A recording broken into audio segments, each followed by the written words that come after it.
Hi viewers, அனைவருக்கும் வணக்கம். அதாவது விஜய் ஜாதகத்தை பற்றி நிறைய பேர் கேட்டிருந்தீங்க. அதை பற்றி இப்போ நம்ம சொல்ல போகிறோம். கண்டிப்பாக அவர் திருவண்ணாமலை போய் தாங்க ஆகணும். அவருக்கு இருக்கிற இப்போதைக்கு 2 பிரச்சனை குரு ப்ளஸ் சனி. அவர் கன்னி லக்னம், கடகராசி, பூசம் எல்லாம் தெரிஞ்சிருந்தேன். அதே நேரத்தில் கன்னிராசிக்கு லக்னத்துக்கு 5ஆம் இடம் மகரம். 5ல் கிரகம் எதுவுமே இல்லை. முனீஸ்வரர் பாதுகாப்பு. 5ஆம் இடம் அவருக்கு புதன் வீட்டில் சூரியன் சனி அதோடு சேர்ந்து இருக்கார். குரு பார்வை பெற்றிருக்காரு. அவர் பெண்டிங் விட்டது இதுதான். அவர் பெண்டிங், அதாவது பாக்கி விட்டது. இவருக்காண்டி 2 சித்தர்கள் அங்கே இருக்காங்க.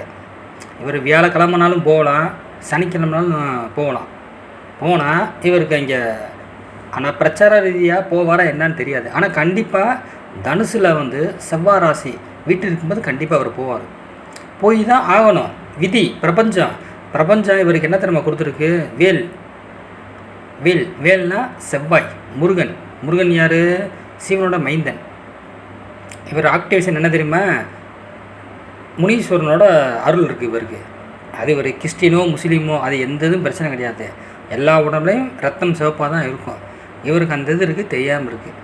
இதை சம்மந்தப்பட்டவங்க அந்த வீடியோவை சாருக்கு அனுப்புங்க. ஏன்னா ஜோசியரி தான் நான் சொல்கிறேன். இவர் கண்டிப்பாக திருவண்ணாமலை போவார். கிரிவலம் போக வேண்டாம். அங்கே மக்களுக்கு அன்னதானம் போட்டாலும் இவர் வருகைக்கு அங்கே சித்தர்கள் காத்திருக்காங்க. இவருக்கு ஆசீர்வாதம் கண்டிப்பாக இங்கே கிடைக்கும்.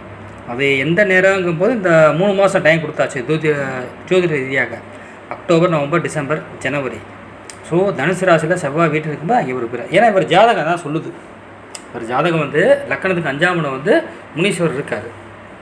அதே நேரத்தில் இப்போ நடப்பில் கரூர் நடந்த சம்பவம் இருக்குது பார்த்தீங்களா? அதுக்கு குருவும் சனியும் தான் காரணம். இவர் அன்னதானம் பண்ணாதான் காரணம். நன்றி, வணக்கம். குருமுருகன் ஜோதிடம், மதுரை.